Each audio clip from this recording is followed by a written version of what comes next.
Hello collectors and welcome to my review of the Figma Mikasa Ackerman. She is the first Figma from the series Attack on Titan, and some of her friends are coming later this year. So let's take a look and see whether or not she's worth adding into your collection. Mikasa's sculpt is faithful to the source material, and there appears to be nothing out of place. If you're looking for a Mikasa figure, for looks, this is a great choice. You can really see some of the small details on this figure, like for an example, the wrinkles here on the clothes.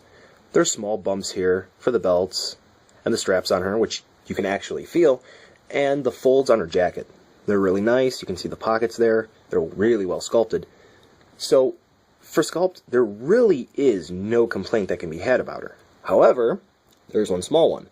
Do note that the material of the jacket is made of a soft plastic, and it may not necessarily hold up over time, and it may crack, so make sure you're taking extra care of her, because, yeah, you don't want that to happen. Paint on this figure is pretty much fine enough. No detail really seems to be missing at all, especially when you take into account the symbols that are on her jacket and her arms, and even when you look at her eyes. There are just a few small issues, as you can see here on her legs, where the brown paint would be for the different straps. Some of it doesn't look like it's done too well, as you can even especially see right here. There's paint missing, and in a few spots, like right here, it's going outside of the mold line where the straps would be. So it's a bit of a pain, but realistically speaking, when you have her displayed or in an action pose, you're not going to notice it too much. Now, one of the biggest flaws for Mikasa is that due to the different material for her jacket compared to her arms, the paint actually looks different, and this was even addressed by an employee of Max Factory. Now, unfortunately, on my camera, it's not picking up the difference too well, but if you go around and you look at some more pictures, you're definitely going to be able to see that there is, although slight, a paint difference between the jacket and her arms. So, in terms of sculpt and paint, Mikasa is really nice, and aside from the mismatched coloring of the jacket and the arms, she's nearly flawless in those departments. Given the source material, Mikasa is very nimble, and she can take a lot of different poses. Fortunately, the Figma, for the most part, is able to recreate that. For the neck joint, it's a normal Figma joint, so you get the side-to-side movement and up and down movement very similar to a ball joint. That same joint appears to be found in the shoulders too. So you're going to be getting the swiveling motion, and you can move her arms up and down. Elbows are on the same kind of joint. You get swiveling motion and the hinge motion. Same for both arms. Now her wrists. They use the new type of Figma wrist joint. Take her hand off there. And as you can see, it's very similar to a standard Figma joint. Little ball there allows for the swivel or hinge action, whichever you prefer to call it, in one direction. And then with the hand on it, it allows for swiveling. So you're going to get a lot of range out of the wrists compared to some older Figmas. For her actual body, she has two ball joints. She has one right up here by the torso, which is great for moving her back a little bit, but it's almost non-existent for moving her forward at all. And then at her waist, she has another ball joint, which really helps her move, and you're going to be able to help get her into some power poses. The thighs at the hips, they're on a ball joint. As you can see there, it's pretty cool. You're going to be able to get a lot of movement out of that, especially if you're looking to get her attacking with a 3D maneuver gear. And there is also, I didn't notice this until I was looking at the small details on her, a thigh swivel. That is not the ball joint moving around there. It's pretty cool. The knees are also on that same style joint that the elbows are. It's pretty cool. And the same for the ankles, which the feet are attached to. You can get the side rocking motion there. And finally, the toes are on a hinge. So if you're thinking of a particular pose for Mikasa, chances are you're going to be able to get it, even if you need to put forth a little bit of effort. Like I said earlier, given the source material, the Figma, it can hold a lot of poses pretty well. In terms of accessories and extras, Mikasa comes with a lot of stuff. and some would say that's one of the main drawing points to this figure. First up, she comes with a lot of extra hands, so she's really expressive, and you can find a hand for pretty much any situation. She also comes with a few different facial expressions, and the one that she comes with naturally is this basic default expression. And all you have to do is pull off the front part of the hair here to show the face, and all you do is you pull the face off, and you can exchange it with this angry sort of screaming face, or this agony face. And all you do is just line it back up, put the hairpiece back on, and bam. Different face. Mikasa also comes with a few extra things that you can use to put around her neck. So, as you saw for most of the review, she comes with the scarf right out of the box, but she also comes with this little collar piece, and you just put it on. Got to work it down a little bit so it fits right, and then just pop the head in. Another accessory that Mikasa comes with is the cape she's so well known for wearing. And you just place it on her. And on the back there's this little tab, and you get this plug that you can insert here. Goes in like so, and that's to prevent it from wiggling around. Now you touch Mikasa's head there. There we go. Looks pretty good. As is the case with most Figma releases, you also get a stand. So you just plug it in to the hole here. And then you also get this little extra tip, which can come off, so you can use it like a normal Figma stand. And all you do is you plug it into the hole on her back. The top one, not the bottom one from what I understand. And there you go.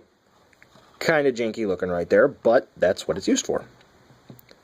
To help balance and support her.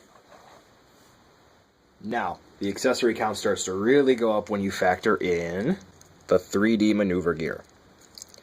So, there is a hole on the middle of her back, and you just plug the 3D maneuver gear in there. And then you get these side areas here that you plug into her hips. So this way you can attach some other accessories. And then you have the canisters here, which plug into her thigh. They are on ball joints, so you get some movement out of them.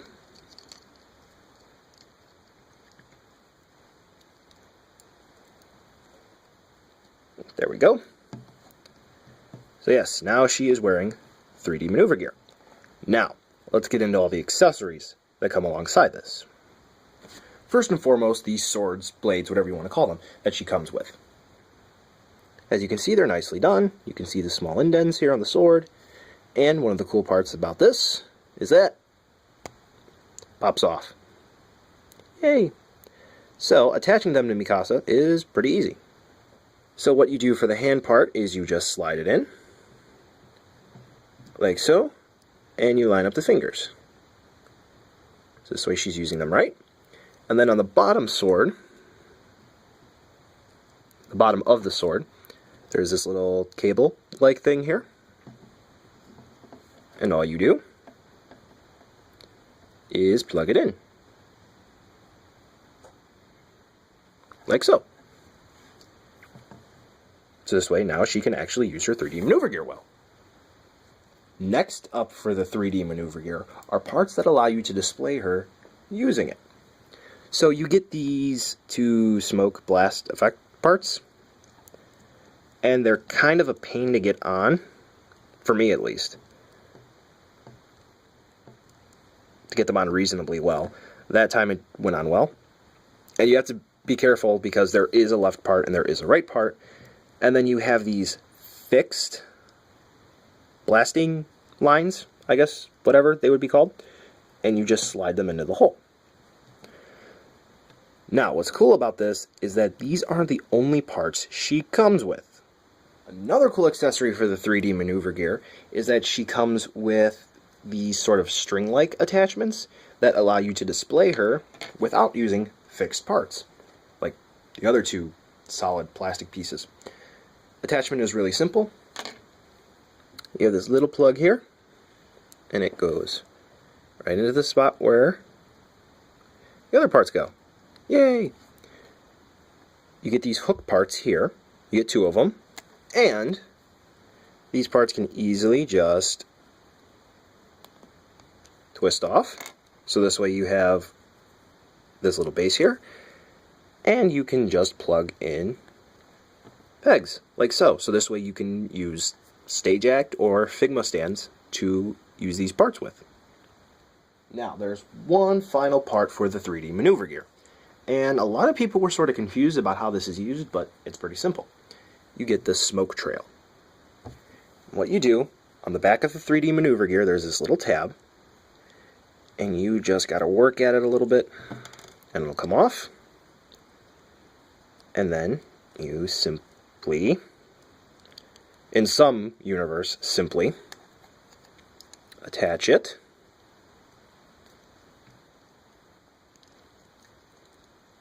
like so. And then from there, you can attach the Figma stand, arm to it, and now you have Mikasa flying through the air.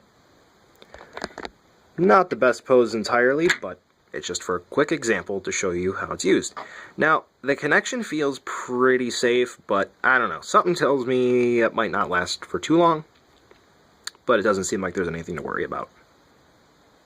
And finally, Mikasa comes with this extra little joint here. I guess it's for the wrist. Now, that's all the accessories that she comes with, normally, as I said. But if you ordered her from the Good Smile Company online shop, I haven't even opened it yet, you get this special DI stage that looks like a rooftop. Pretty neat. So, for the accessory count, for the price point, Mikasa comes with a lot of stuff. And really, it feels like a well-rounded release. On the accessory front, she is absolutely perfect in my book. Some may think that Mikasa is pretty small, and overall, she has a small frame, but she's not so small that she's not worth the money. Here she is next to the Green Ranger and White Ranger as H Figuarts. Just for a fun size comparison, here she is next to the SH Monster Arts King Kong and Godzilla 2000 Millennium. As you can see, she's a dwarf compared to these two. And finally, here she is next to some Figmas, Nintendo ones to be exact. So, as you can see, she's got a smallish frame, as I said before, but she's not so small that you feel like you're getting gypped when you buy her. So, should you get her now, wait for a sale, or skip her entirely? Some think Attack on Titan is a flash-in-the-pan series, so to speak, and that it will be forgotten about in a few months. However, aside from the mismatch of paint coloring on her arms and jacket, it looks like Max Factory pulled out their A-game for this release. Again, the sculpt is great, the paint's fine for the most part, and her articulation, though a bit restrictive in the torso, is fine enough to pull off some cool poses. The accessory count is high, and she can fit into nearly any display. Overall, I really like this figure. I wasn't expecting much out of this release, but what I got was more than fine enough. Though, looking back, I should have just gone with the general release, since the extra stage was really about $10 more. Yeah. So, when it's all said and done, I would have to say that if you like the character, you'll probably love the Figma. It's definitely something that I recommend.